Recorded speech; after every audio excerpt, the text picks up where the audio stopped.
Alright, history egenda kutunulira Kyagulanyi oba egenda kulaba Kyagulanyi ng'omusajja akoze ebyafaayo mu ggwanga. Ebyafaayo bigenda tunulira Kyagulanyi ng'omusajja abadde unifying factor mu ggwanga Uganda. Ebbanga lyonna tubadde tunoonya omukulembeze asobola okugatta Uganda because Uganda was divided. Mainly wekijja ku byobufuzi we were divided. Nze dda we nakuliranga nga mu butuufu tukuze twakyawa abantu abava mu western. Naye kubadde kujja kwa Kyagulanyi okutubikudde amaaso nti bali baganda baffe, it is just a click oba it is just kakiriki k'abantu batono nnyo abatuleetedde okyawa baganda baffe. It was after Kyagulanyi coming as an opposition leader that tulabye crowds mu western Uganda nga nazo zigamba no, enough is enough. Edda mu western Uganda ng'oyogera nga bakulu abatusajja nga batiira ddala. Now because of Kyagulanyi n'abantu bennyini muffe ababadde bateeyagala tutuuka ekiseera nga tuyina ensonga etwetaaza okwegatta. Ffenna tukimanyi bulungi nnyo omukyala Patricia Sewungu n'omwami Lumbuye Fred Kajubi tebazigattangako ebbanga lyonna.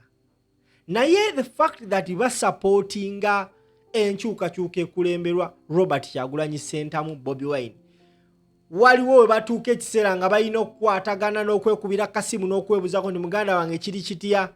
Yesterday babadde ku TikTok live emu nga basonda ssente. Many people were surprised okulaba Lumbuye Fred ne Patricia on the same platform nga boogera ku nsonga ate nga bonna basonda nga tebeevuma nga tebayomba wabula nga bayogera. Kino kitegeeza ki? Nti there is something coming gwe munnayuganda kye weetaaga okulindirira. Okategedde? Kati njagala olabe ekyabadde ku live eyo. Ekyo genda okukebera okugyayo obukonge bwammwe. Naye BitChat kati abantu kye bataategedde BitChat ekola etya? BitChat olina gidownloadinga kati ng'okyalina internet. Kubanga bw'otagidownloadinga ng'okyalina internet tojja kusobola gidownloadinga nga bamaze okuggyako internet. BitChat egenda kukola etya? Ekolera mu mesh 100 meters. Kati omuntu we mubeera nga omwami Mpombo wagambye, abantu we mwegasse mu 100 meters we musobola okweweereza videos n'ebifaananyi. Kubanga ate ekirala wo downloadinga BitChat tojjaako Bluetooth yo. Esimu yo erina okusigala ku Bluetooth at all times. Nze kye nasinza okutegeera mu mutwe gwange BitChat ekola etya, ndowooza nga we wandigambye airdrop. Nga omuntu w'omu airdropingira because tolina kubeera ku internet oku airdropingira omuntu ekintu oba ekifaananyi. N'olwekyo olina okudownloadinga BitChat yo. Nammwe abali mu diaspora BitChat mugibeeremu. How? Tusobola okubeera mu comment section. Ekirungi tomamanya wetuuma akannya wetuume anything omuntu ajja kutegeera. At least tusobola okusigala nga tufuna information kubanga waliwo abantu abali ku border za Kenya, border za Rwanda baguze SIM cards. So abantu basobola okuleeta information gwali mu diaspora tajja genda kulonda osobola okufuna that information n'ojja uploadinga ku social media. Oba onfuna?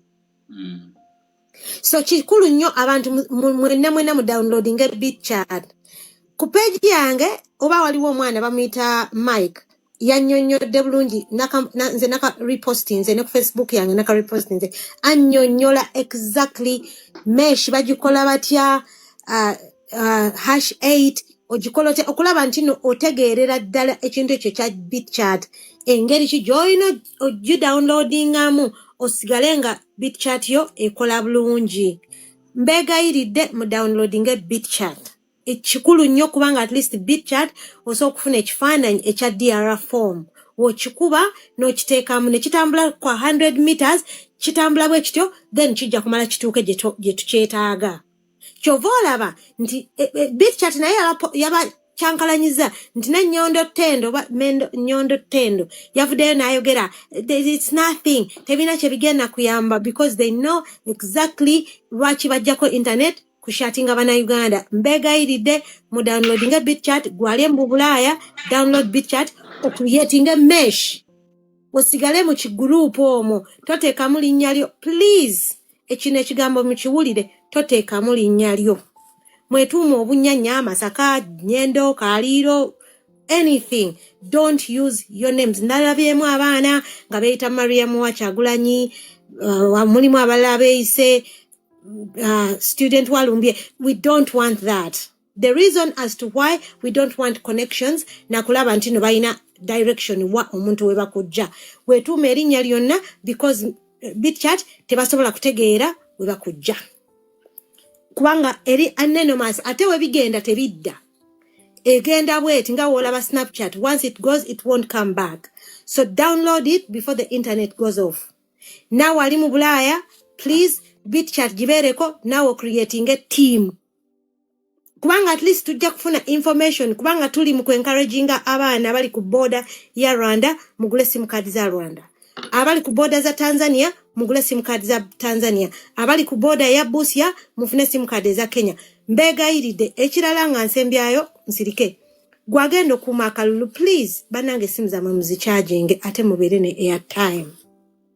Mbeegayiridde jangu ongambe Patricia njochayeza airtime then nga maliriza please mwabali wansi abali ebulaya muliwo abantu abagamba awu ya fatigue tuwadde sente nyingi tukoye tonnatandika eyeyambudde tatya nnene twakitandika kino ekintu tetunakimaliriza tukyalina okutransportinga abantu okubajja e Kampala obatwala mu byalo tukyalina okuuma obululu bungi nnyo tukyalina ka president akonako kali awo tukyalina okugulira abantu amazzi n'olwekyo tetunatandika please temukoowa mugule musend bana kino ekintu n'olwoya Museveni yabagamba ye yabeera mu nsiko emyaka 5 so n'olwekyo tetunatandika tonnaba kuwazimala. Mbeegayiridde anything akati gwalina omutwalo guleete owe10 gireete owe5 gireete ba influencers musirikidde mu kamooli muveeyo. Thank you. Kale Patricia, thank you so much.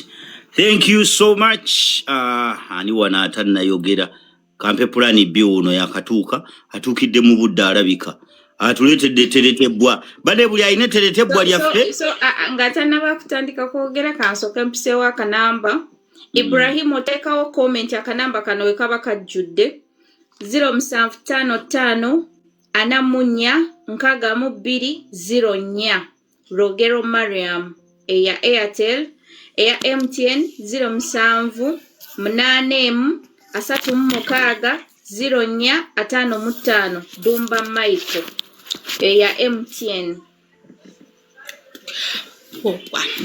Kale kati Mariam waliwo n'abantu abalala screenshot nzikusindikiraye bo basindise ku namba za kitebe we bansindikire no transaction screenshot ku WhatsApp so ndimu kuzikusindikira mu WhatsApp yo muganda wange plani byoli otya nga ndudo kulaba eno live bagiyita mu zanganda ono gomulaba tetukola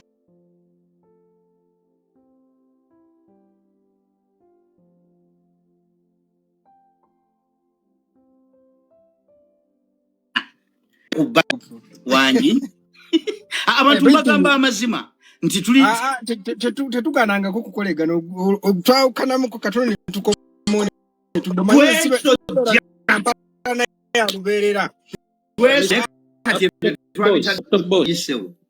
now no breaking news waliwo comrade waffe atuwadde million 5 mukyala Mariam kebera ku simu ya treasurer ku Airtel Jompale batuwadde million 5 kati. Subhana Bana Ibrahim, where are you? Mashallah. Ibrahim banaye omuwanika joyeyo wansi oba. Allahu Akbar. wanono tugenda okuvaawo n'omuswimbwi So Ibrahim sikulaba mu comment kutugamba kati ye namba ebeere ejjudde. eba tejjudde n'ebooga n'ebiyiika ne wansi Mubuuze oba tezikoze reverse kuba already tubaddeko ne 3 bw'aba asindise 5 ziba mu 8 kati ziba teso agendako kweye essimu. kugendako nnya zokka. Ibrahimu agambye I need to talk. Ani amuwamu wano kafu. Ani amuwamu kafu. Amuwamu kafu osobola okwekuba ekigwo. Volunteer lingo muwa kafu. Ene volunteer amuwa kafu ajja atunnyonnyole. Mariam zino zize kufuwe onkobya wati ongero Mariam njakuza ate era nze nakulesi kuba kwe aliwa Ibrahim Ahmad munoonya wano gumanye ekiri wano mu guest abantu bali wano beetise ssente zaabwe naye weetuli Ibrahimu aliwa wuno okumunoonya mu bantu wano taata. Actually, comrade, just mukuru rumbuye. I think tuina more number andala tezisobola kujja cause maximum yange ya 5 million and tuna atero gituukako wano already, so kati eziba tezisobola kujja. Tuina more number andala bagenda zimudiza then agisindike ku namba endala. Mweya Dumba Michael eri 078 no ayaga bwaba yagala 8 Airtel tuina endala ya Airtel ya tuina Airtel tuina lines separate 0707 ana mu 2 3 4 0707 emirundi ebiri right 0707 yes ana mu 2 3 4 manya ki Faizo Musana. I'm sorry, the issue that came towards Boston. Comrade Freddy, Meka Ibrahim kweye ndala. 0707. Yes. 42. Yes.